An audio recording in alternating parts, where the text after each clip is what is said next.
Okay, so hello everybody, and welcome to this live webinar in partnership with the HKBU School of Business.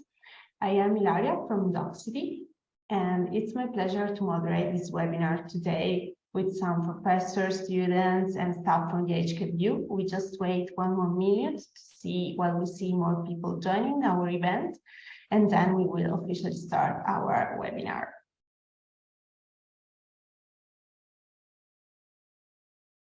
I see more people connecting, so if you guys want to tell us where you are connecting from and say hello to us, that would be fun. That would be great.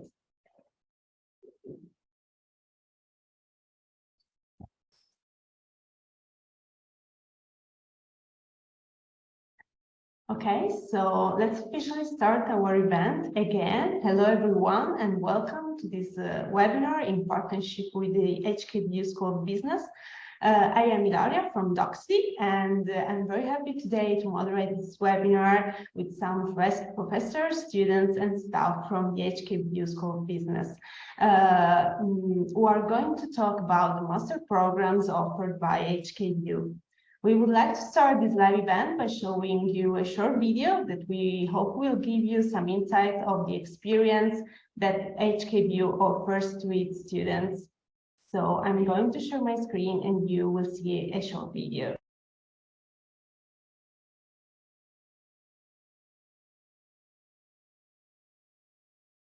What does HKBU mean to me? It's the lifelong connections and friends I made. It's becoming a leader and a role model for the next generation. It's the exchange between professors, staff, ambassadors, fellow classmates and friends from all four corners of the world. It's the perspective you get from immersing yourself in everything around you, inside the classroom and outside the classroom. Are you looking to be the difference that matters? Open your mind to a new culture. Work with the greatest minds of our generation. Or place to dance, be free and let loose. A little too loose? Explore the world. And discover yourself. Everyone has got to start somewhere. And I know my choice. I choose HKBU School of Business. What are you waiting for?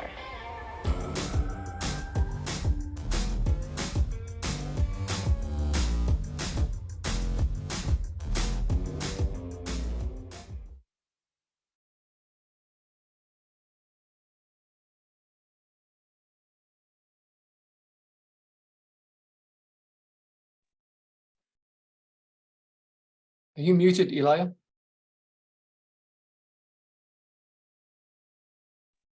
So sorry about that. Okay. So we hope you enjoyed the video, and I see more participants that have joined us, and don't worry, after the event, we will send you an email with a link to the registration of the event. So in case you miss some parts of the video, you will be able to watch it again. And again, I'm Daria from Docsity, and welcome to this live webinar in partnership with the HKBU School of Business. And first of all, I would like to thank and welcome our speakers from HKBU, Professor Prendergast, Associate Dean at HKBU. Then we have Miguel, current student from the FinTech program. Dr. Prender, Associate Director of the Master of Science in Business Management. Professor Steredis, Program Director of the Masters of Science, and Ms. Li Chao, Program Officer of the Masters of Science in Entrepreneurship and Global Marketing. Then we have also today with us Dr. Monique Wan, and also Michelle, Janice, and Edson from HKBU. So I'll now give the floor to Professor Steredis and Miguel, who will introduce you the Master of Science in the FinTech and Financial Analytics. The floor is yours, Professor and Miguel. Thank you, Ilaria. So let me share my screen.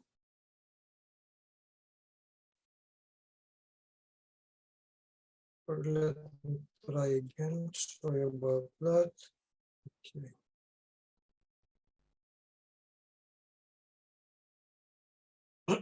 So I'm Aris, I'm the director of the MSc Finance with specialization in FinTech and Financial Analytics. I'm also a member of the Governing Council of the Institute of Financial Technologists of Asia. There is a worldwide talent shortage in FinTech, and FinTech is one of the areas that have been identified by the Hong Kong government for future development. Therefore, we expect a lot of resources to be ploughed in this area for future development in Hong Kong. Let me show you a summary of the program, and then we're going to discuss it in more detail.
So our program has received a number of awards.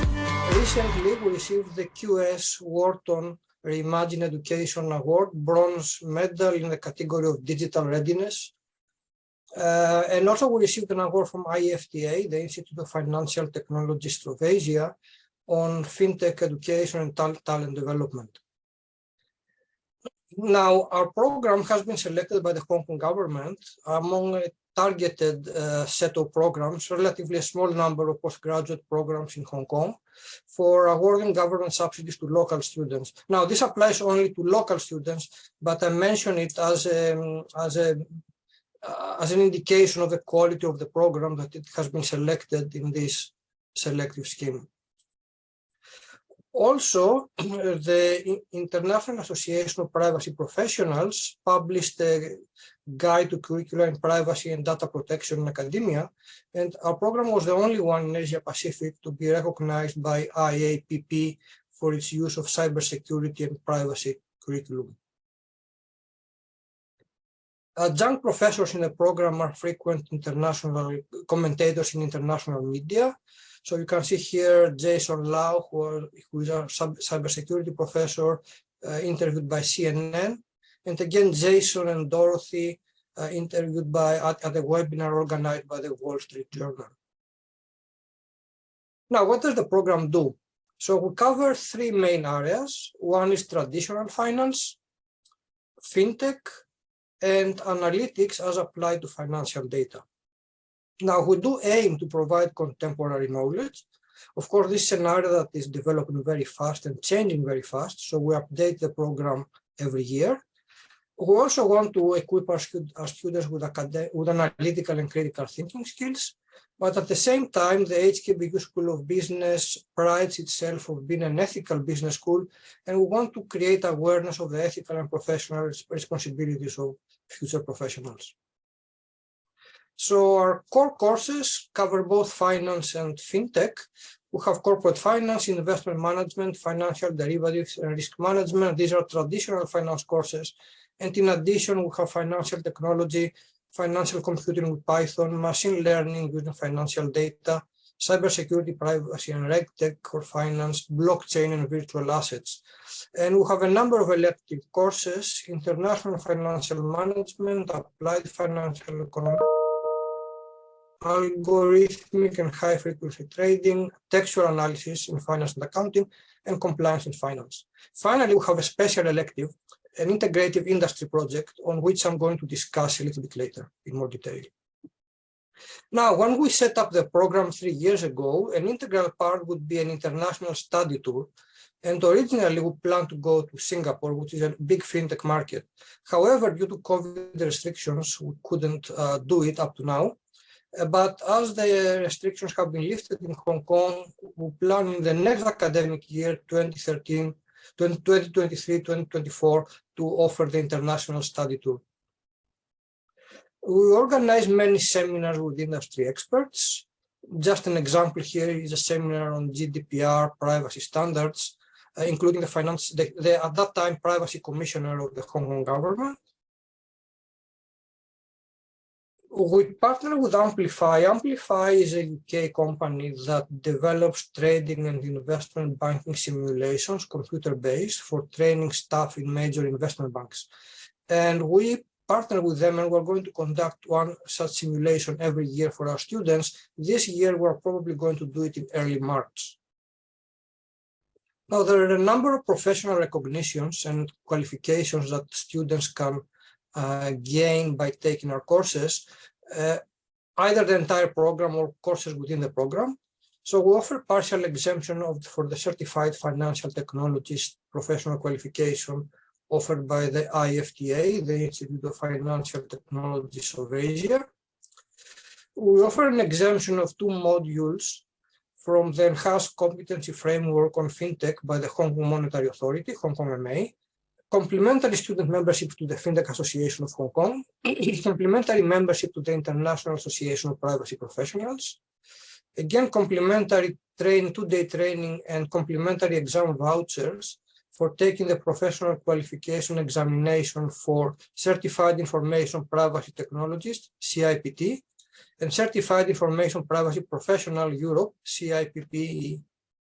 And also the IAPP Western Scholar Book Award and Slow Mist Cybersecurity Award for the best cybersecurity project. Now, I told you before that we allow students to do industry-based projects. So we partner with the Hong Kong Monetary Authority, which is the central bank in Hong Kong. The industry project managed Masters Network has been launched this year, and our students can conduct a real-world industry project in partnership with the financial institution, and the list is provided by the Hong Kong MA. And there are industry mentors that include Accenture, Consensys, Deloitte, Asia Pacific, Forms, and PricewaterhouseCoopers. By the way, here is our dean signing the agreement with the Hong Kong MA. We have a similar agreement with the Hong Kong Science and Technology Parks Corporation to participate in the university project launcher. The Hong Kong STP is one of the primary incubators of technology companies in Hong Kong. And a few months ago, when President Xi Jinping of China visited Hong Kong, he visited the Hong Kong STP. And here students can conduct a real-world industry project in partnership with a technology startup. So these industry projects are conducted under the Independent Studies Integrated Project elective course. Currently, about half our students participate in such projects this academic year. And the topics are provided by financial institutions or startup companies in partnership with the Hong Kong Monetary Authority or the Hong Kong Science and Technology Parks. It's done on a group basis. This is specified by the companies, and there are advisors, project mentors, advisors both from industry and academic from HKBU. And finally, participants have to submit a final report or a prototype, some deliverable from the project. Now, if you want more information about the project, you can contact us here and on the program website. And if you want to apply right now, you can just click the QR code here and you will be directed to the application website. And of course, I will be around to answer any of your questions later. Thank you, everyone.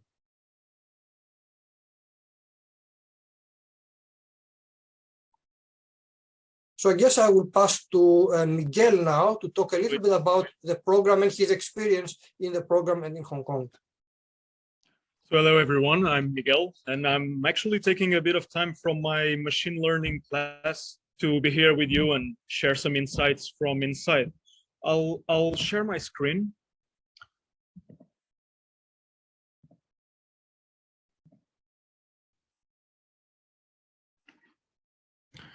So first of all, I'm just gonna talk a bit about myself. I come from Portugal, as you could read, and Portugal is pretty famous for its chilled lifestyle. You can see me here riding a wave, famous for its beaches, food. But why did I come to Hong Kong? I always, when people ask me this, I always tell them that here I feel like in 1 week I live the same as in 1 month back in Portugal. It's more fast-paced, a lot more opportunities, a lot more things going on. So that's something that really attracts me. And I'm not a stranger to Hong Kong. This is my path. So I've been around the area for a while. I've mainly worked in Hong Kong before. I've set up a company in here, and I've also traded and developed algorithms by myself, not associated with anyone. So I think this last part was really what awakened my interest in this program, because I saw courses like machine learning, the high frequency and algorithmic trading, and those were really, I thought that I could really build up on what I was doing by taking this. So it was a main selling point for me.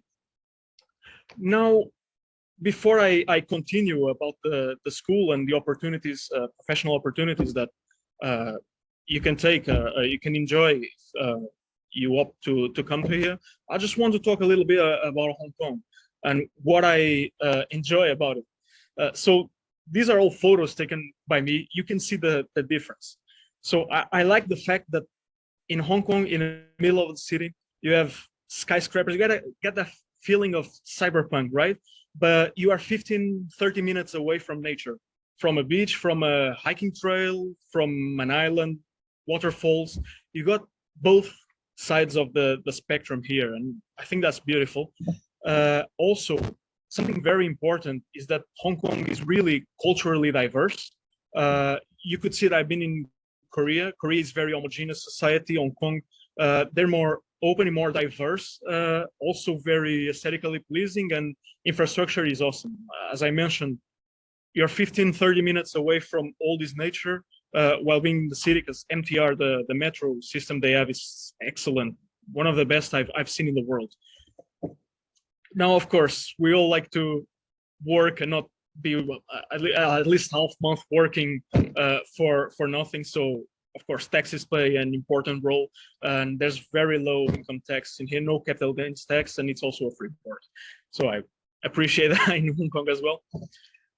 Now moving on to the master's that I'm taking, now master's in finance. As I've mentioned, the curriculum was a big selling point. I wanted to learn more about the field I was exploring at the time. Also, the reputation, you can find this online easily, and the scholarships. Right now, I have the IPS scholarship.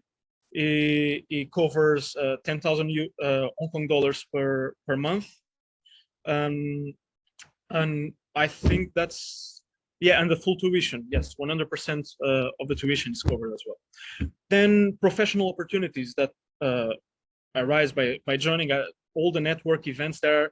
Career services keep sending emails with graduate opportunities every day almost. So we are bombarded by this. But one very important point that I want to talk about is the IANG visa. So for full-time students in Hong Kong that graduate, they can apply for IANG visa, and then they can work in here. So I've tried to work in Hong Kong without any of this, and it was really hard to get sponsored for the working visa. But with IANG visa, it's you're free to work anywhere you want in Hong Kong. Now it's boosted. I wrote this here because of COVID. I think the government expanded the 1-year policy to 2 years.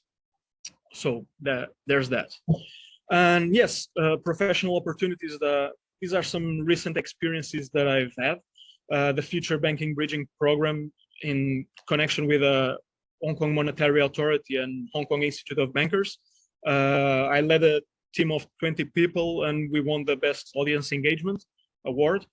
Then there's me in Cyberport with Hugo, another student at business management, not finance, but he studies at HKBU as well. and a corporate visit to the ZA Bank.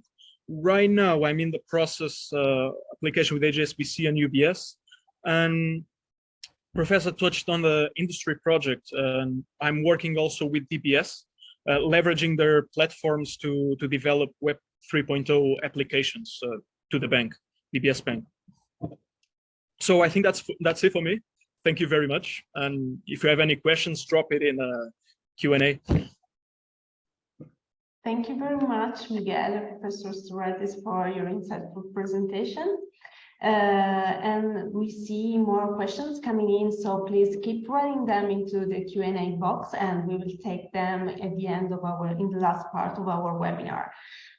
We now are ready to move to an introduction of the Master of Science in Business Management, together with Dr. Brenda. Thanks a lot for being here today with us, Professor. Thank you. Hi, everyone. This is Brendan. Hi. Okay. So thank you very much for joining today's talk. Okay. This is evening. Actually, I would say that late evening Hong Kong time. And I have to say good morning, good afternoon, good evening to all of you. Okay. Thanks again for joining the talk. Okay. So this is Brendan again. This is my chance to talk about the MSc BM. I mean, this is the Master of Science in Business Management.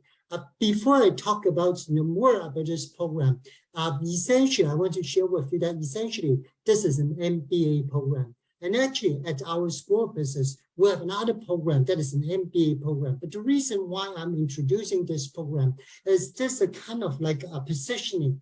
This program, although the curriculum is identical to an MBA program, but this is mainly for the younger generation like most of you.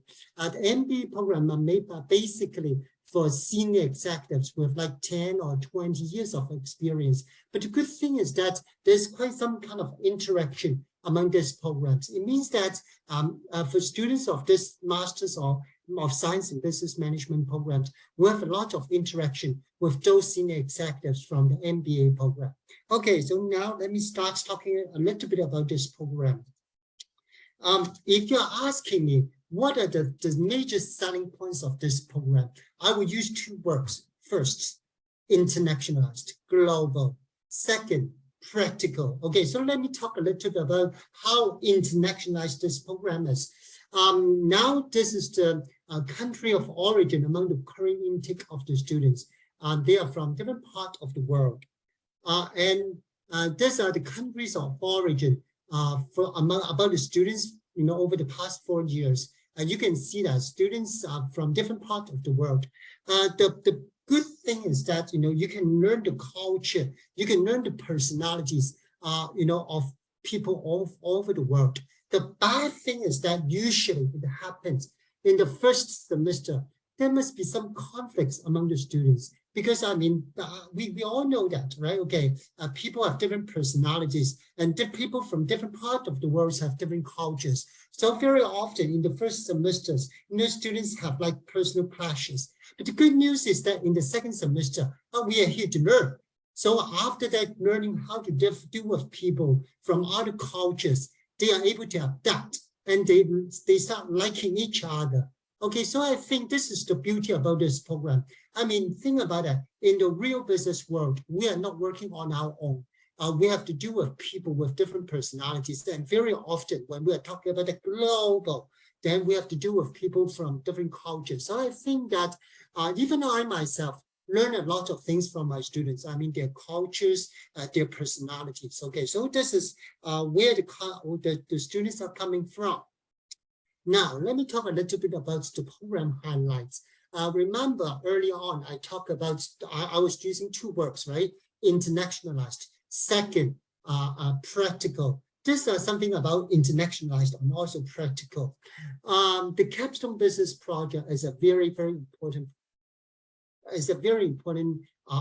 part of this program. Okay. for this semester, I mean, this academic year, we are inviting 30-something organizations. They are real organizations from different industries. You're not working in the organization. You're not working at the organization. Instead, you're working with the representatives of the organization. I mean, the representatives of the organization will give our students some real problems. I mean, the problems are very, very diverse. Marketing, management, organizational development, organizational repositioning, or even some internal communications problems. I mean, just very diverse. And our students have to spend 9 months working with the representative of the organizations. They have to identify the problems, they have to define the problems, and then they have to conduct internal and external analysis. And then, of course, they have to make recommendations. And they need to present, I mean, have an oral presentation in June. And also they need to present a written report to the organization. Of course, the faculty members will be responsible for giving marks, but we also invite the representative of the organization to give marks. I mean, because this is the practical part.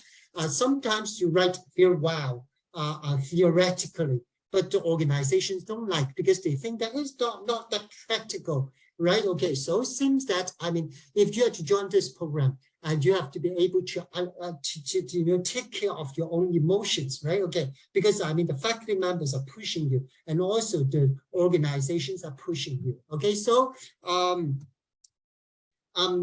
in 2022 and 2023 academic years, I mean, as I mentioned, we have 32 organizations. They are from 14 industries. Okay. But actually, every year we change. Okay, let me name a few big companies. Of course, I mean, we are trying to be very diverse in inviting the organizations, but there are some big companies. For example, in the finance, we have Prudential, we have China Life, we have AIA, right? Okay, these are the big companies, right? And also amusement park. I am not sure whether you heard that we have like Ocean Park. Ocean Park is, there are two big theme parks in Hong Kong. Okay, Ocean Park and Disneyland. Okay, we have Ocean Park, and we also have like organization from education and training. For example, one of the top, I would say that #1 performing arts institution in Asia, that is the Hong Kong Academy of Performing Arts. Okay, this is the rank #1 in Asia. Okay, so I mean, we're inviting these organizations to be the organizations, and their representatives are working together with our students. Okay, so this is the practical part. Of course, I will share more about the practical part. Okay, the second part is the business field trips. Again, every time when I'm talking about a business field trip, I feel sad. Why? Because over the past 3 years, I mean, we had to, right? No choice. We had to cancel the business field trips.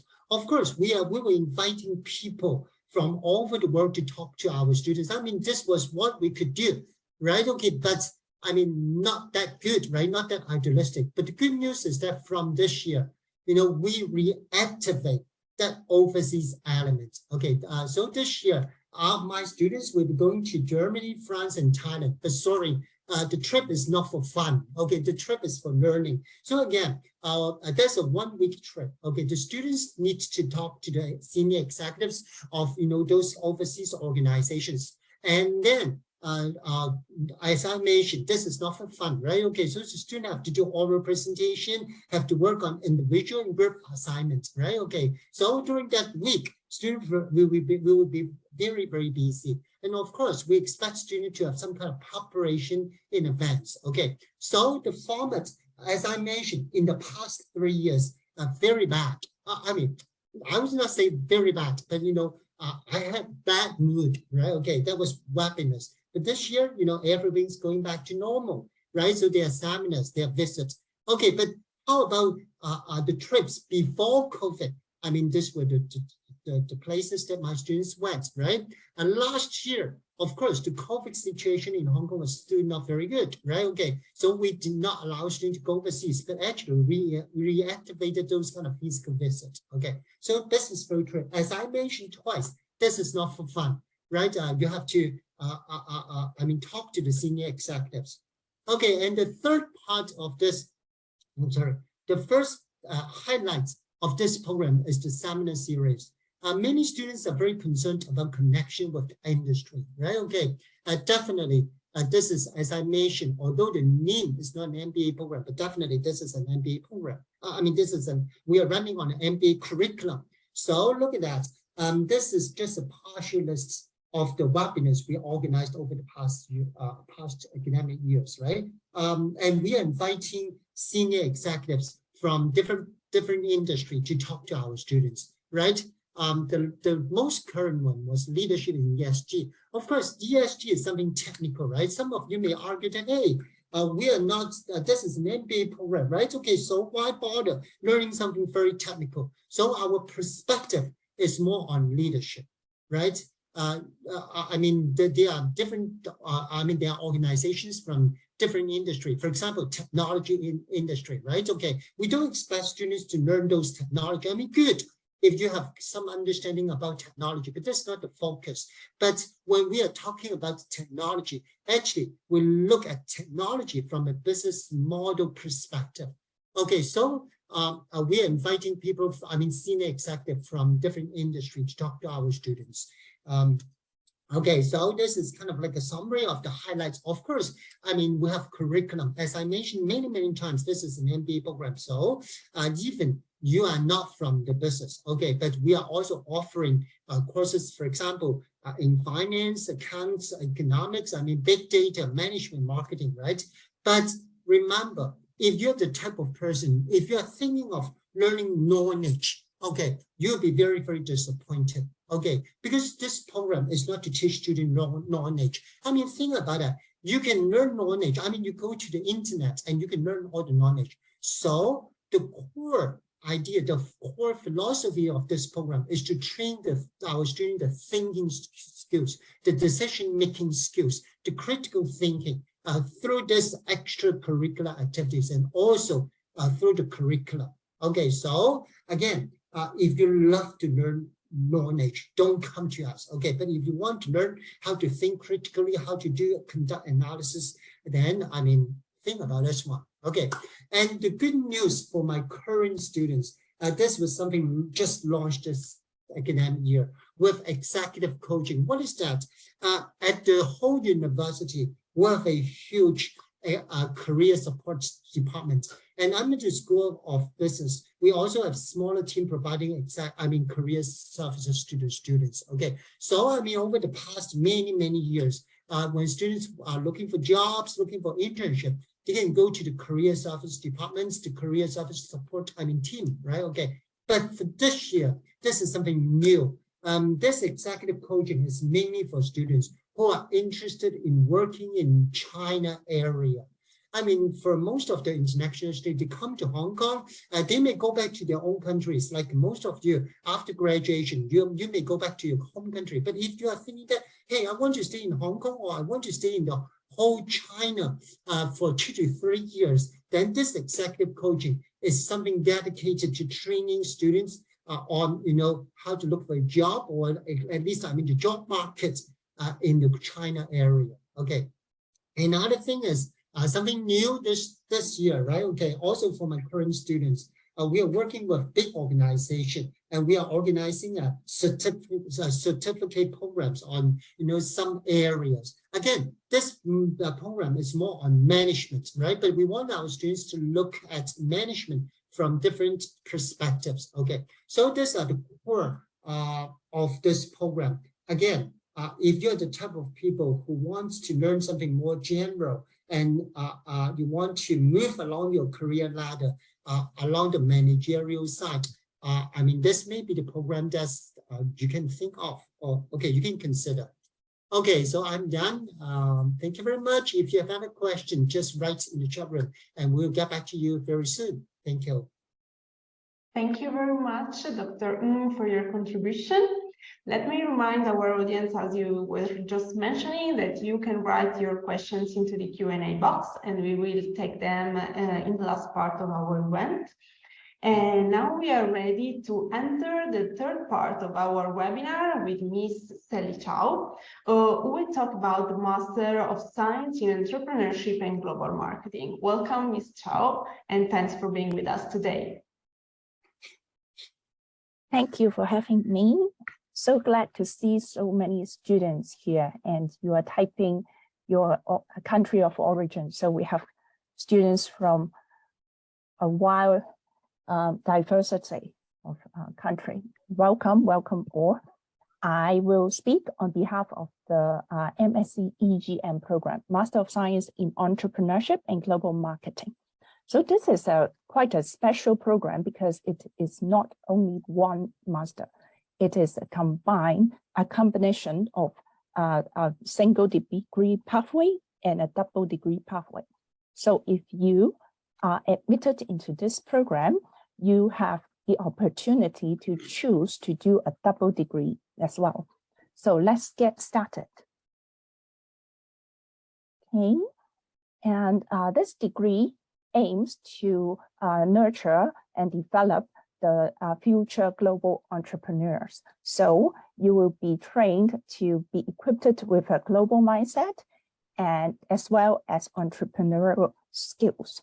So this program is previously it is jointly designed by two institutions.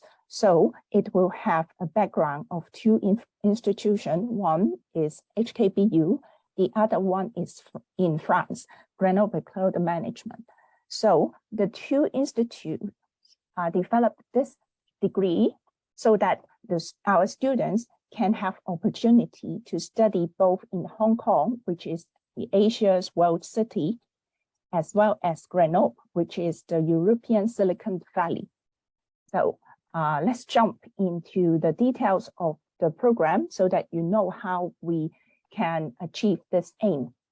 So this is a full-time program. Everyone study full-time here in Hong Kong in the first study term. So we start in a different time frame. So everybody starts in January for EGM program. So you will study the spring semester 2024 in Hong Kong with 7 core courses. And then those who are interested to study double degree have to register and apply for the double degree pathway. Those who decide to stay with HKBU will stay at HKBU and get a single degree. So in the second study term, those who are going to France will go to France in September. And half of the class will stay with us in Hong Kong. And those who study in HKBU will carry on and study the 5 core courses here in Hong Kong. Then we will enter the dissertation period, which will be both the summer holiday and the 3 months after your study. So it is January to March 2025. This is a special treatment for those who would like to start your own business. So for those who do not wish to start a business, you can choose to do a dissertation, which is a normal dissertation with theory, hypothesis, and analysis, research, etc. For those who are interested to start your own business, you can develop a business project. And what you submit is a business plan with detailed marketing analysis and also your business model and analysis of how to achieve your goals financially. So this is how the course is designed. And the tuition fee is $268,000. And if you are interested, the deadline will be January this month and then March. So there is final deadline in June, but last year nobody applied in June can eventually get in because all the quota is full. So if you are interested, try to submit during this month for the first round of interview or March. So this is a one-page summary. Let's go into a little bit more details about our partner. which is Grenoble École de Management. I think everyone who joined the seminar might already have some knowledge about HKBU. So let's talk about GEM, our French partner. We partnered with this institute because it is also a very well-known institute in France. Similar to HKBU, it also got triple accreditation, which is among the first, the top 1% elite university who get all three of these titles. So these are important because it shows, it demonstrates that both business school cares about quality and cares about teaching. Okay, let's talk about Grenoble as a city. It is a beautiful city at southwestern part of France. It has a very long history in technology and innovation. So there is a lot of research and development done there. That is why it is called the European Silicon Valley. There are big companies in biotechnology and nanotechnology as well. So if you are interested in this area, you can also take a look at this beautiful city to harvest all these business. Okay, so the campus of GEM is actually next to a station, a train station. So next to this train station is a big hotel and then the university. So it is very close and it is very well connected to major cities such as Paris and Lyon. So Lyon is only 1.5 hours by train and Paris is 3 hours by train. So it's quite close if you would like to explore the French culture. Okay, let's take a look in the curriculum of EGM. So it is a tailor-made learning experience for future business leader. Why we said so? Because we have 3 semesters combined together to have like around 1/3 of our class in management, 1/3 of our class in marketing, and 1/3 in entrepreneurship. So it is designed to embrace a global view for those of you who would like to advance to a leadership role or to start a career as an entrepreneur. Okay, admission requirement. We welcome bachelor degree holders from all disciplines, meaning that even if you have a previous degree in design or engineering or pure science, we don't mind.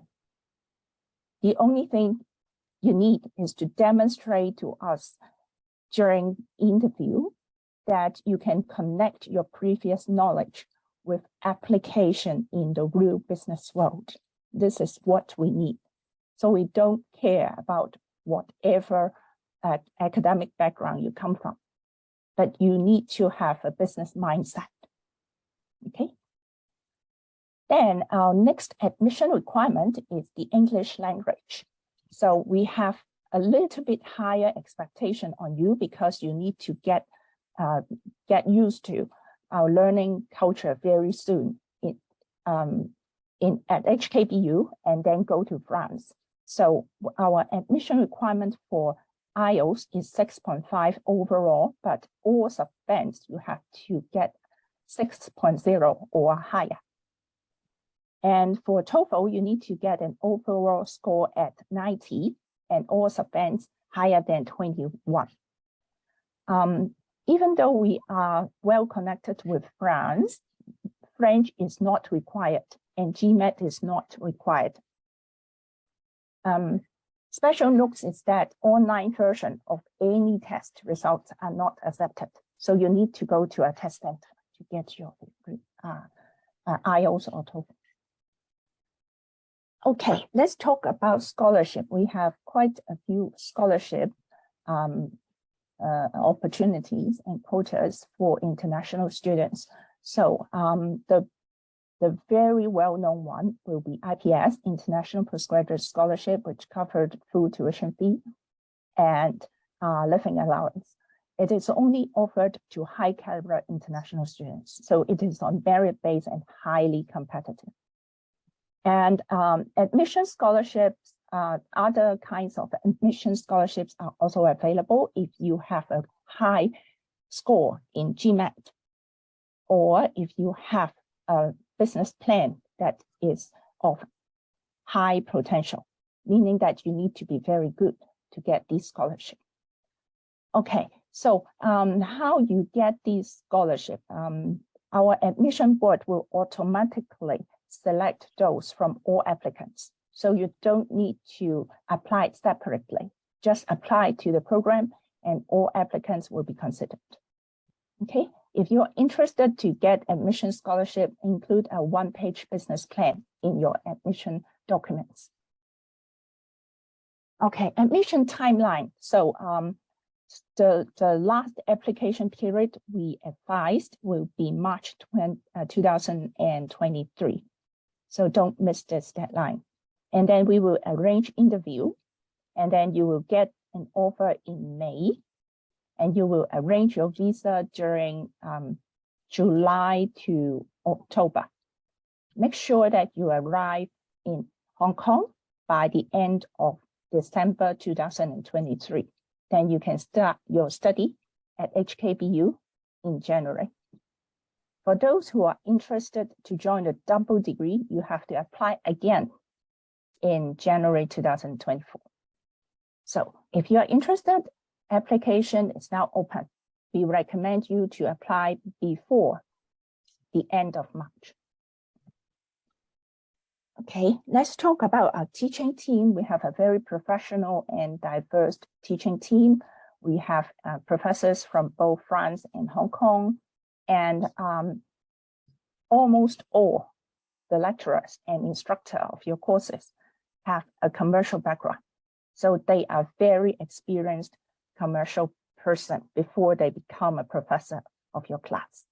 So you can learn a lot from them, not only those theories, but also the practical experience. For example, Clara has 20+ years of experience in marketing. And Professor Howard Ling is a well-connected social entrepreneur.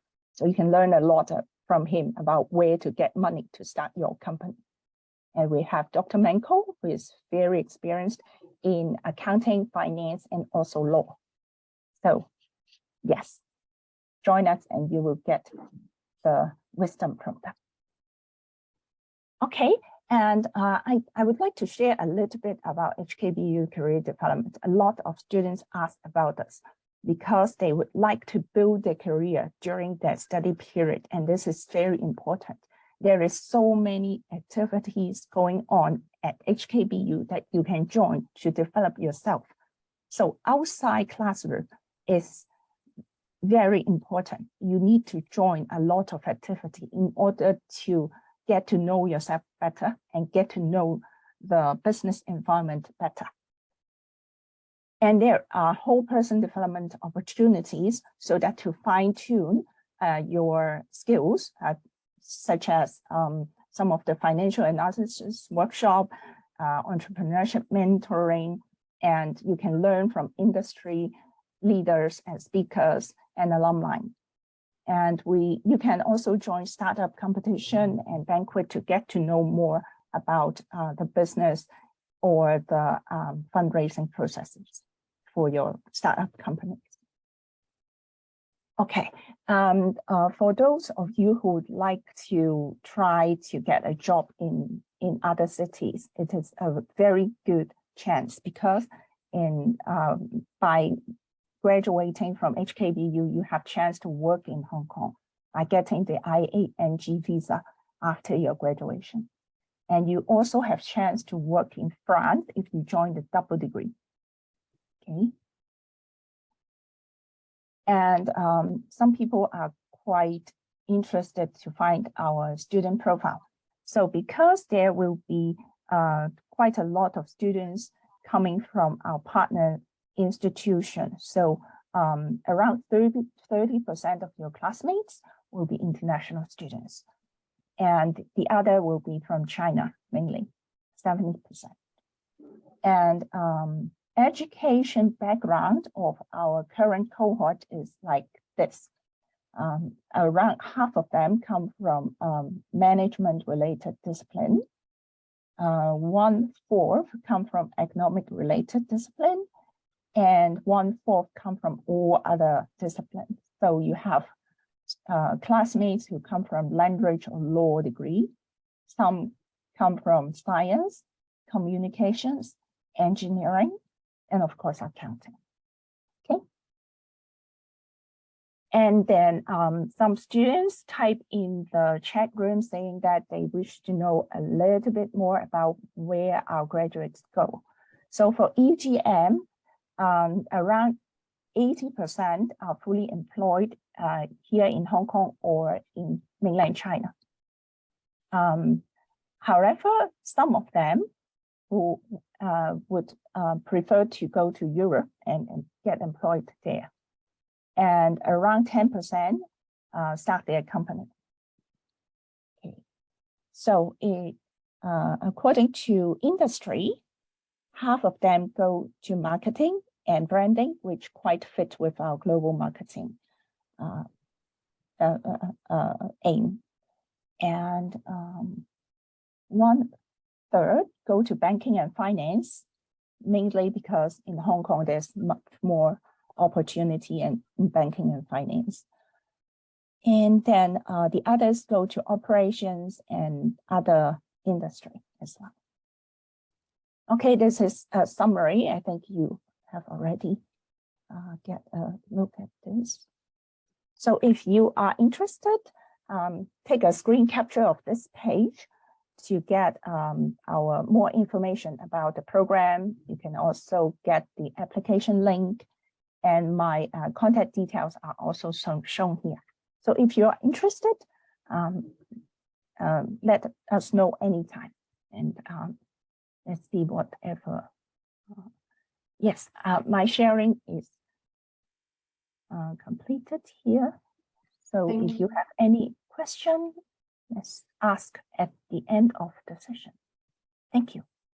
Thank you a lot, Ms. Chow, for your presentation about the Entrepreneurship and Global Marketing Master's Program.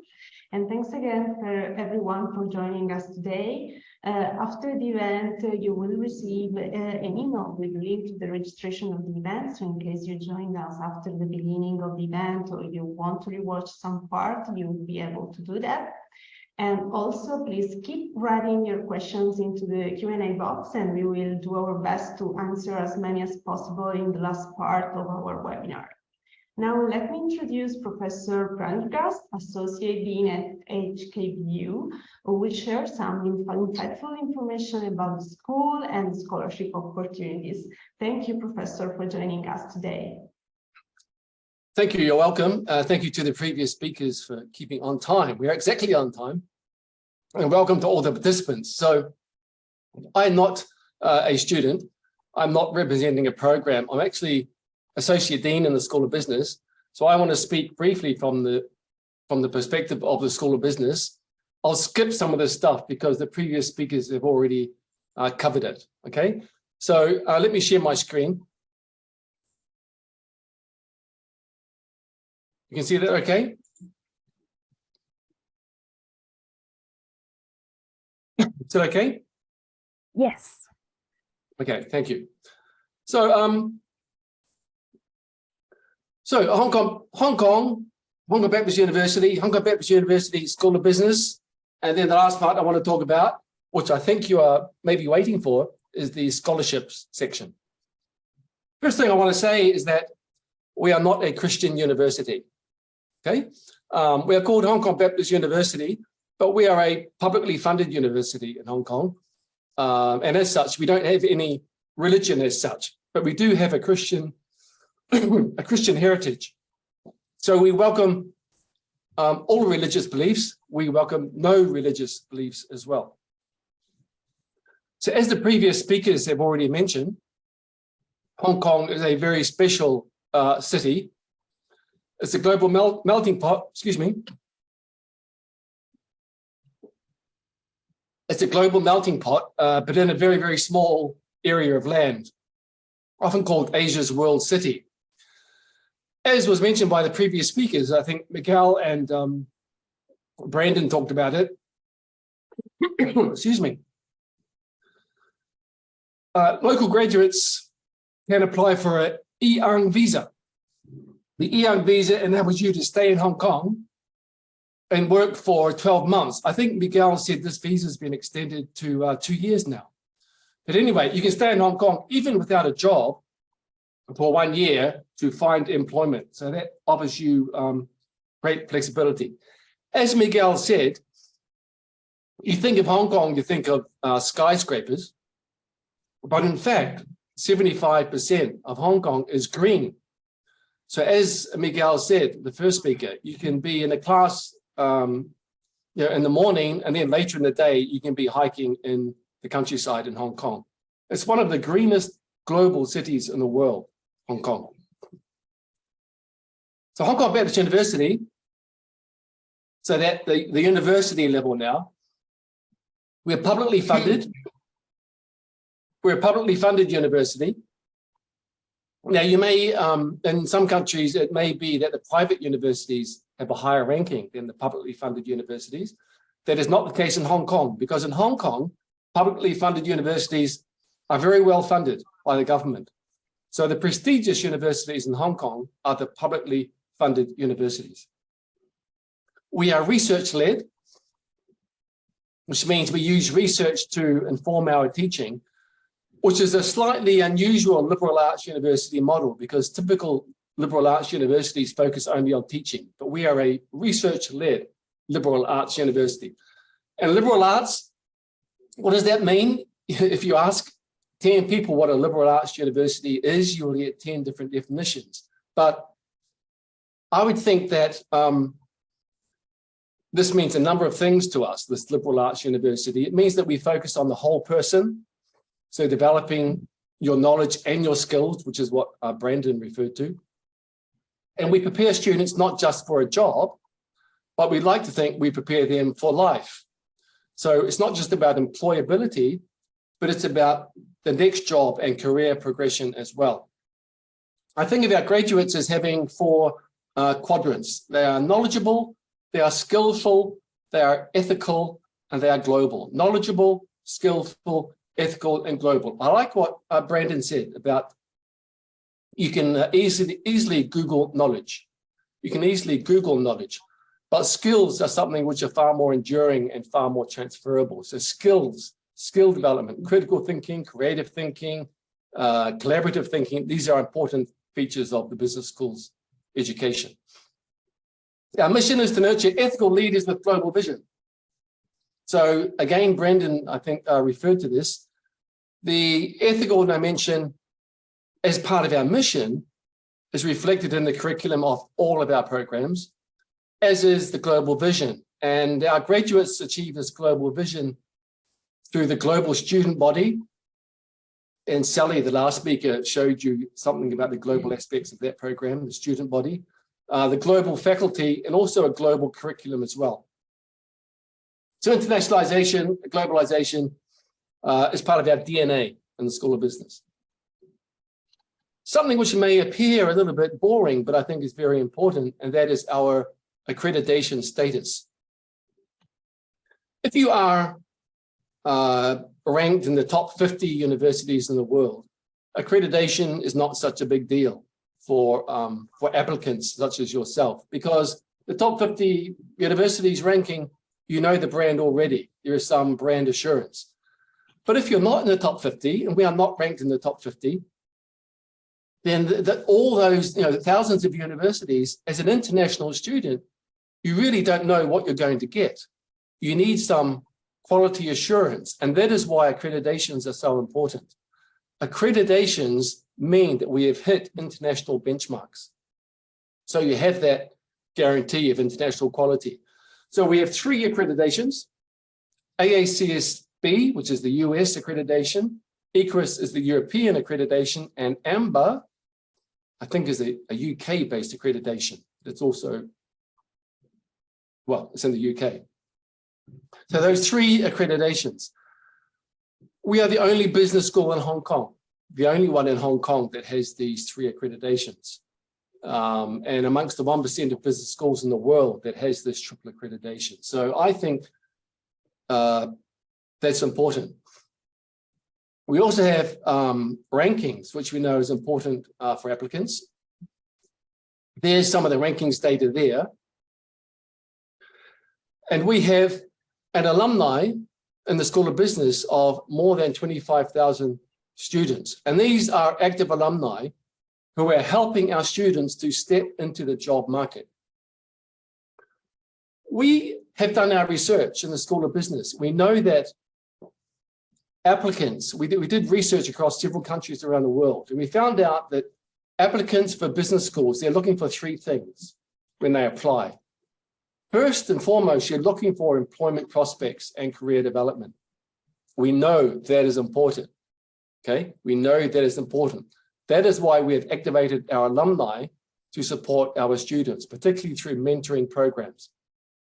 So we know employability is important for you. We know rankings are important, and we know accreditation is important. I'm not going to talk a lot about employability because the previous speakers have talked about it. But as Miguel said, we are getting emails every day about new job opportunities. That's true because the school has a careers services center just for business students. So that's we know it's a big deal for you, and that in turn is a big deal for us as well.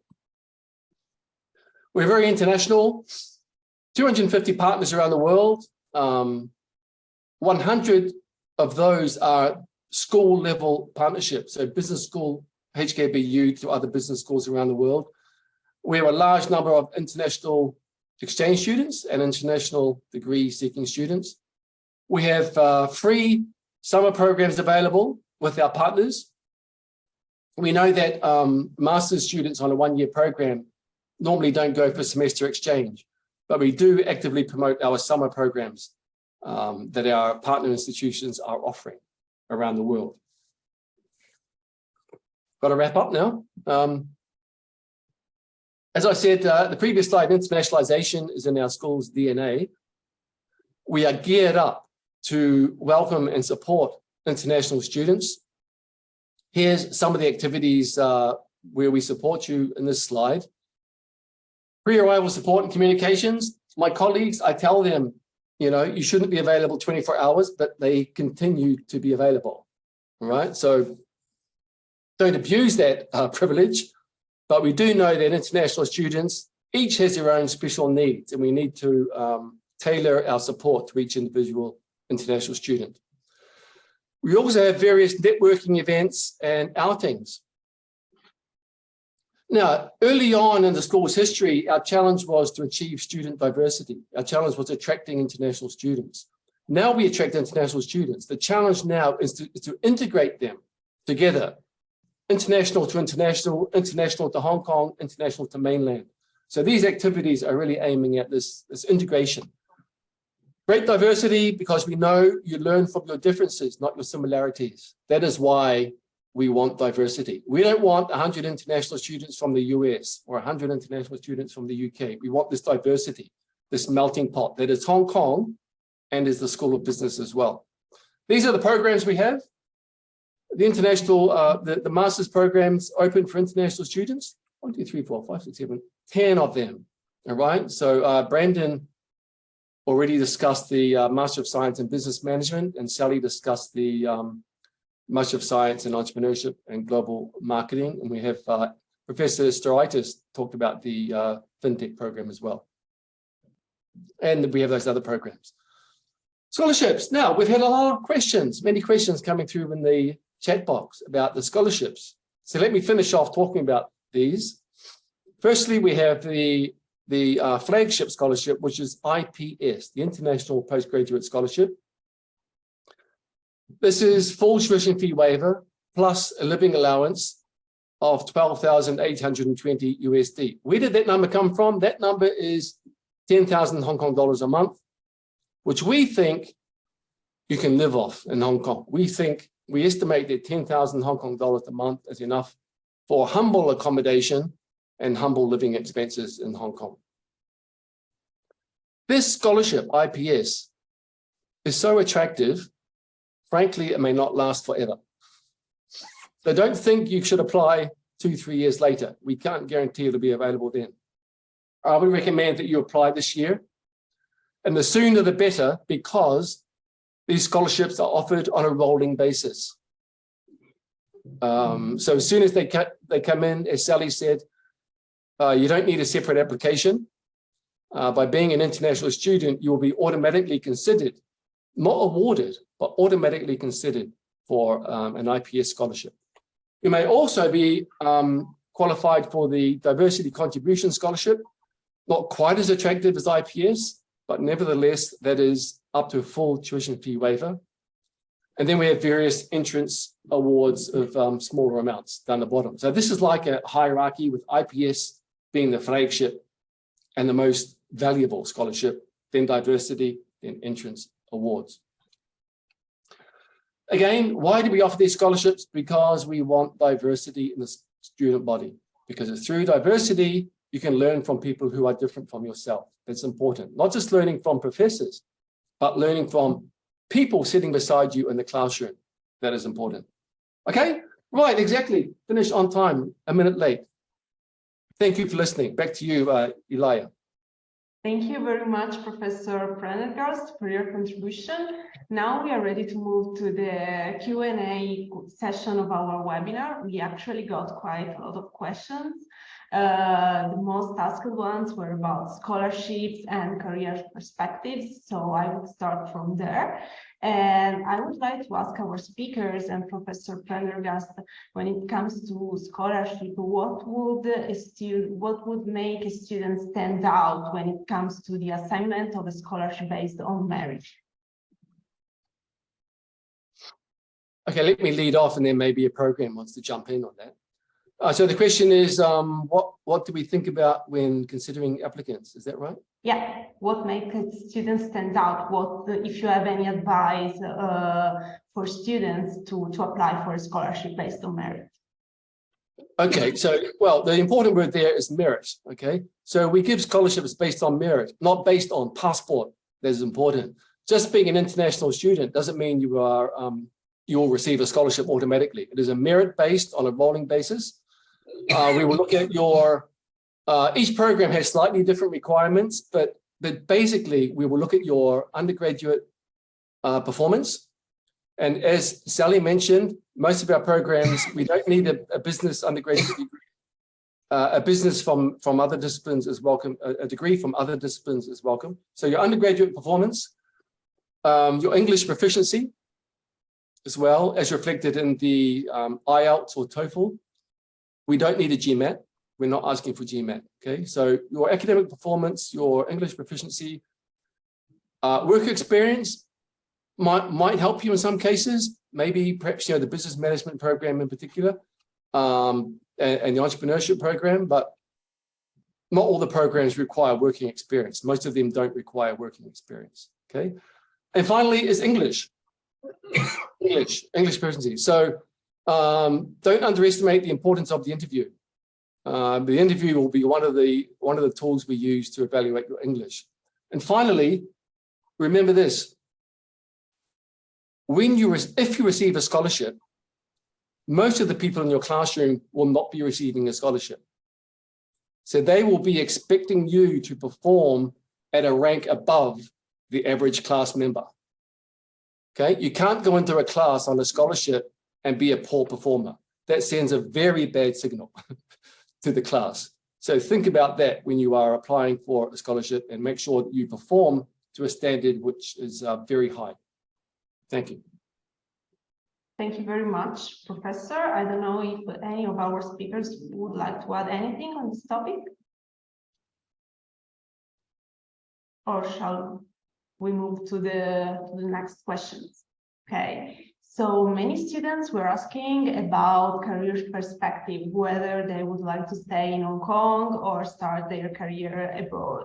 So do you have any experience from past students that you would like to share, any examples or any advice for our participants? I'll leave that for the program.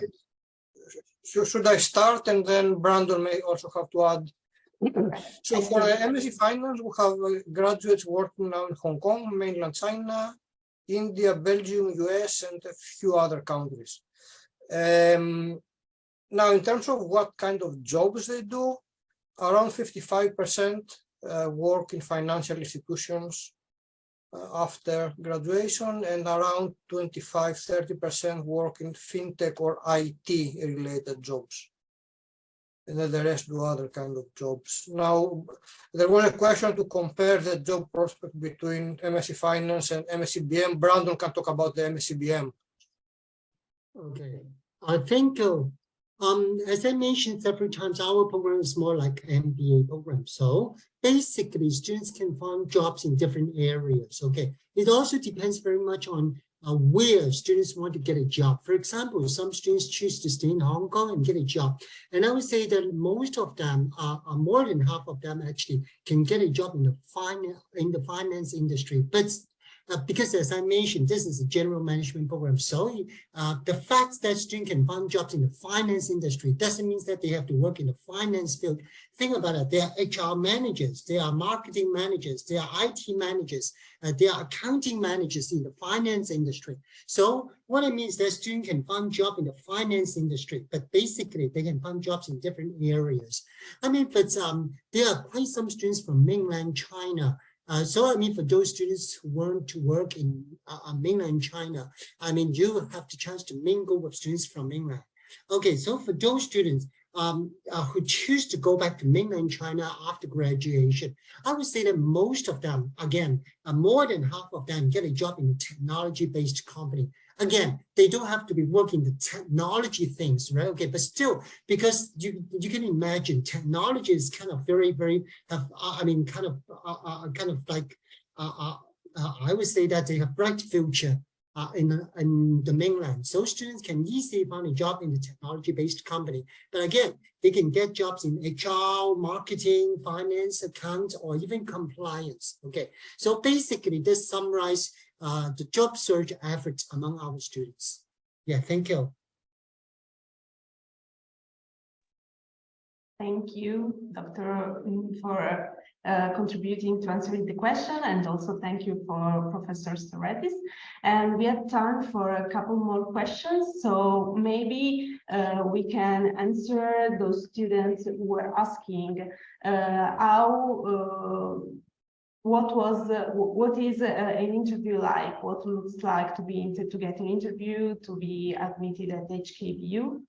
So I don't know if anyone can share any advice or any examples about some questions or some topics that can help our students to get easier access to your school. Thank you.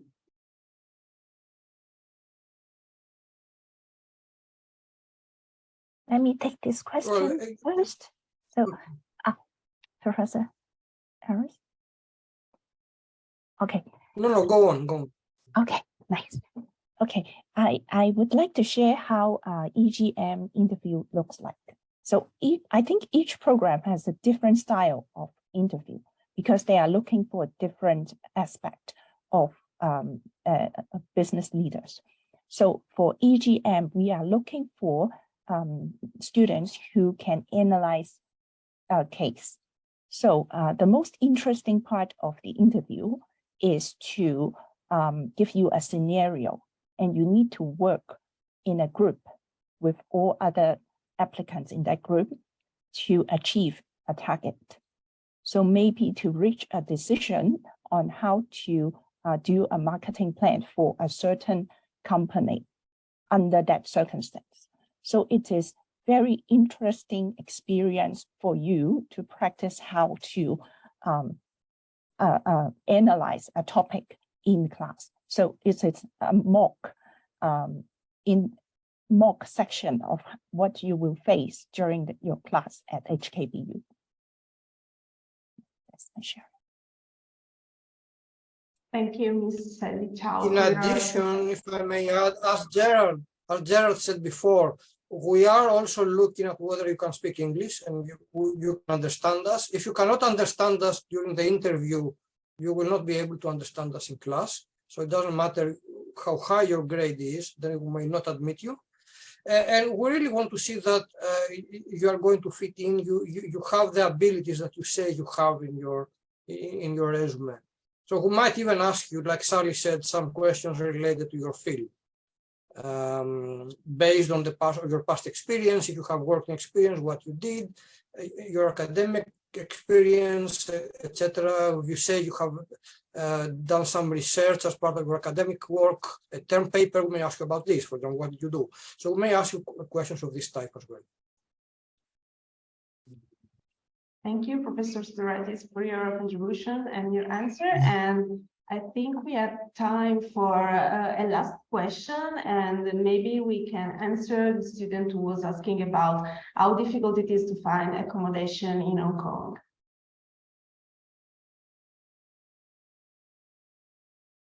If the university provides any accommodation facilities, any opportunities for students, for international students who apply and do not know the city and do not have a clear idea of how to get accommodation there.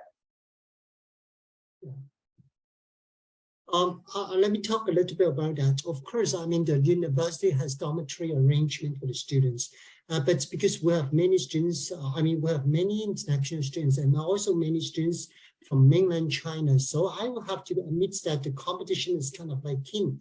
But because our university basically is located in the city center, I mean, not that in, but very close to the city center. So it's actually not difficult at all for students to find a place to stay. Wow. Okay. But of course, I mean, again, because the cost of living in Hong Kong is, very, very high. I mean, all of us know that. So, I mean, if you're living in a place that is huge in your home country, then in that particular year, you are staying in Hong Kong. I mean, you need to adapt a little bit. But I mean, again, this is learning experience, right? When we travel to other country, when we live in other country, there are lots of adaptation, right? And I think that the number one adaptation students have to work on is that, like that super densely populated area, right? Okay, but this is part of the experience. Okay, I won't lie to you and telling you that, hey, you will have a 5,000 square meters place for you to stay with, right? Okay, none of us have. Okay, so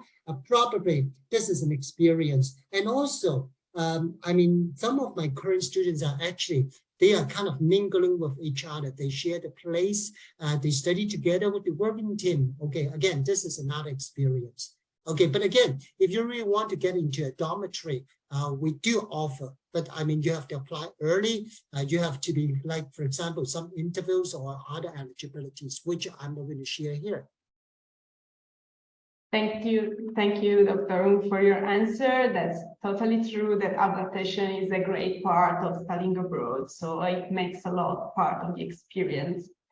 So we got to the end of our webinar today. I would like to thank again all of our speakers, Miguel and the staff from the HKBU who joined us today. And also thank for joining us today and giving our audience like the chance to get useful insight and advice to think about their future. So I would also like to thank you, our audience, for the time, for joining us today, and look forward to the next event together with the HKBU. Thanks a lot to everybody for joining us. Have a nice day.